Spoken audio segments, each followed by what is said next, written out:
Hi friends, ஒரு video பார்க்கலாமா? பாவக்காய் புளிக்குழம்பு. பாவக்காவை பொடி பொடியாக அரிஞ்சு உப்பில் ஊற வச்சுடுவேன். கொஞ்ச நேரம் ஊறினதுக்கப்புறம் ஒரு சட்டியில் எண்ணெய் ஊற்றி அரிஞ்ச பாவக்காவை கொஞ்சோண்டு உப்பு போட்டு நல்லா வணக்கிக்குவேன். வணக்கினதை எடுத்து தட்டில் வச்சுட்டு அதே சட்டியில் வெந்தயம் போட்டு, வெந்தயம் பொரிஞ்சதுக்கப்புறம் சின்ன சின்னதாக நறுக்கிய வெங்காயத்தை போட்டுக்குவேன். வெங்காயம் நல்லா பொன்னிறமாக வெந்ததுக்கப்புறமேட்டுக்கு பூண்டு உரித்து வச்ச பூண்டை போட்டு அது கொஞ்சம் நேரம் வெந்ததுக்கப்புறம் தக்காளி போட்டுக்குவேன். தக்காளி போட்டதுக்கப்புறம் நல்லா மசிஞ்சிடும்.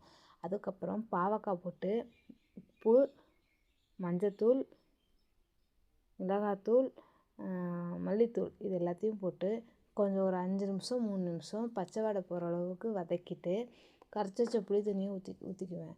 எண்ணெய் பிரிஞ்சு வந்ததுக்கப்புறம் ஸ்டவ்வை ஆஃப் பண்ணிவிடுவேன்.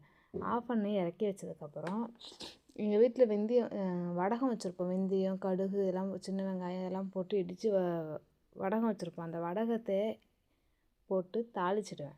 அவ்வளோதாங்க.